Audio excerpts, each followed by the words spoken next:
työ. Miehet. Mulla on purkki tämmöstä ruotsalaista Bullens Pilsner Korv. Onko nää nyt nakkeja vai makkaroita? Korv on minun mielestä makkara ruotsiksi, mutta en kyllä ole ihan varma. Wikipedian mukaan tää on kehitetty joskus 1950-luvulla salmonellan takia. Sen takia, että tässä on niinku markkinoitu, että tää ei sisällä taatusti salmonellaa. Mutta eipä siinä. Aukastan. Toivottavasti täältä ei tule yhtä hirveät höyryt kuin siitä, mikä se on se toinen ruotsalainen. Ei tulta ainakaan vielä mitään. Se mikä mätäsilakka se on. Ei sieltä kyllä tule mitään hajuja ainakaan vielä.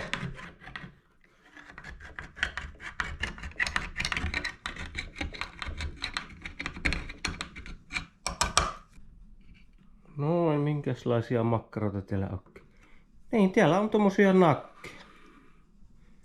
Joo, no siinä rasvoo ainakin tuossa liemessä näköjään, kun on tommoista hyhmää. Nakkeja siellä on.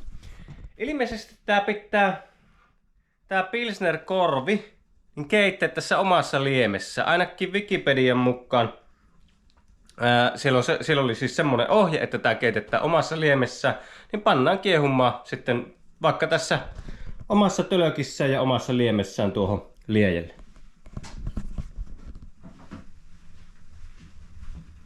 Elikkä siinähän meillä on valmiina kuuma liesi.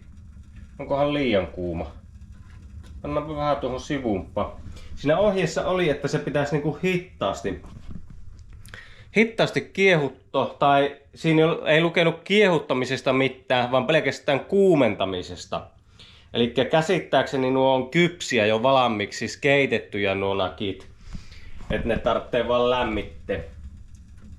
Ei me malteta ootto, niin pistetään tuohon keskelle. Pannaan sinne joku kalikka tuosta vielä lisää, että varmasti kiehuu. Toinen vaihtoehto olisi tietysti ollut ottaa ne tuolta purkista pois ja paistaa pannulla tai vaikka tikunnokassa lämmittää.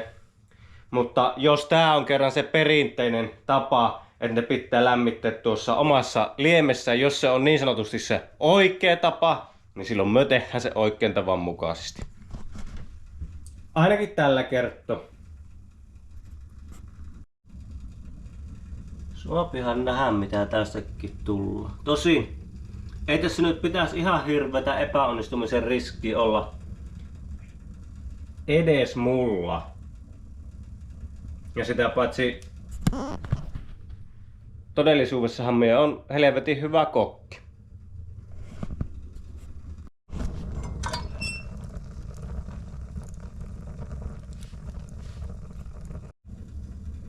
Tuon pitäisi tosi suhteellisen nopeasti kiehahtaa.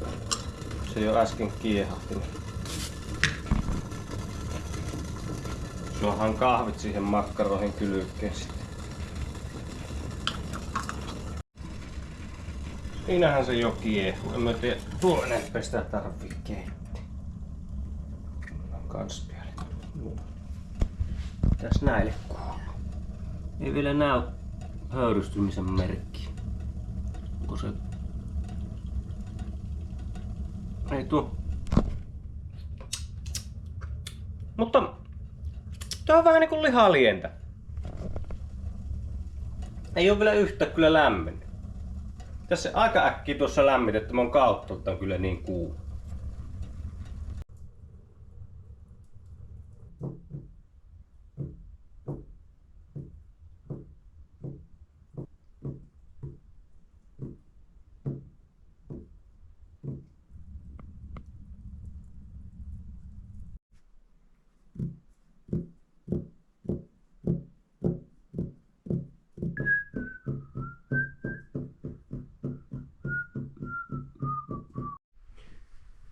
Noniin. Nyt näyttää jo hyvältä. Katsotaan sieltä pikkusen alkaa höyry höytimään tuolta purkista. Eikä se nyt kiehu tarvikaan, mutta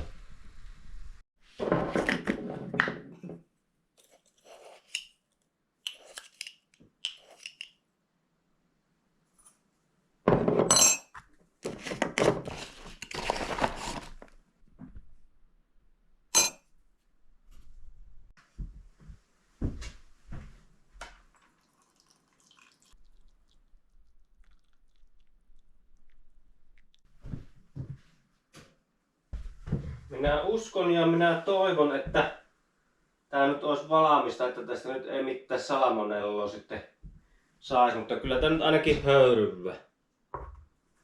Kyllä se nyt ainakin höyryvä ja ihan saatanan kuumahan tuo on tuo purkki.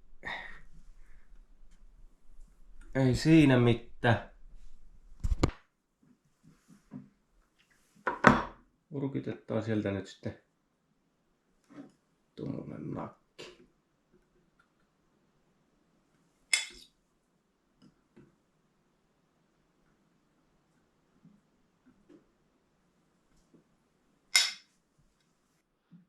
Kyllä ne ihan ne keitetylle nakille tuoksuu, ei yhtään sen ihmeellisemmältä.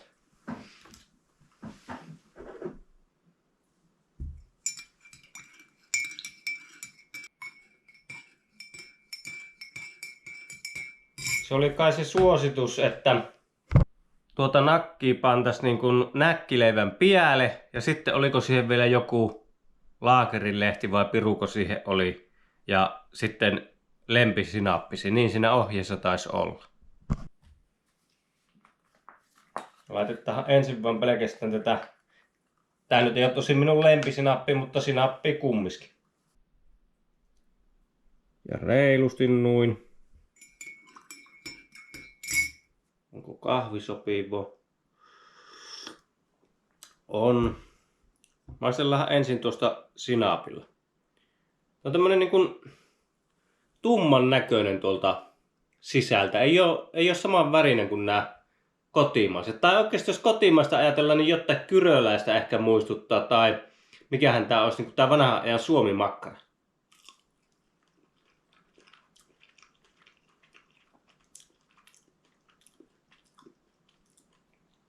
Tää ihan löllö tää sisältö.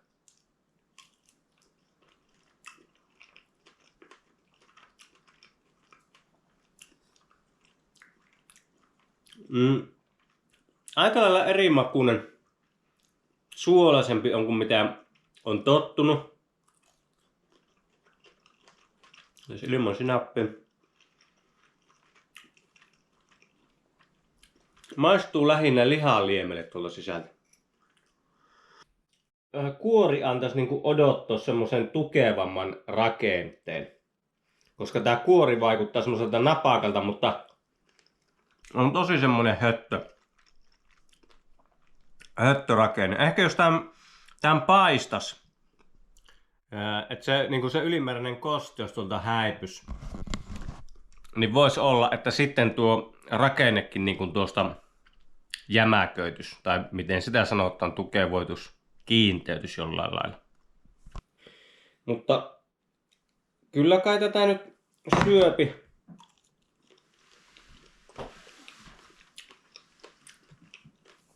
Tää nyt ihan hirveän kallis ei ollut tää purkki. Eikö toi jotain 20 kruunua tai... Muistanko nyt ihan... Vai oliko 40? Ei se 40 ollut. 29 se taisi olla. Tai 24 tai 25. Jotain semmoista se oli.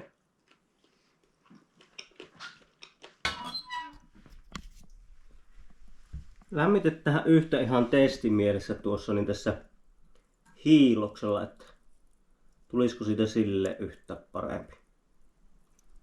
Jämäköityisikö se tuo rakenne siitä sitten. On se nyt ainakin huomattavasti niin kuin paremman näköinen, että nyt se on edes sille etäisesti muistuttaa kypsee nakki. Sinapit selkeä siitä. Nyt on kuuma.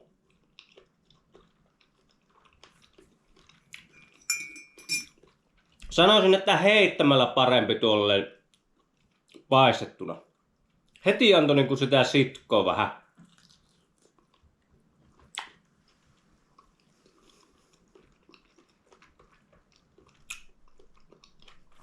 Tosin ei vasta vielä lähellekään normaalin grillimakkaran eikä grillinakin niin semmoista rakennetta eikä myöskään makkua. Mutta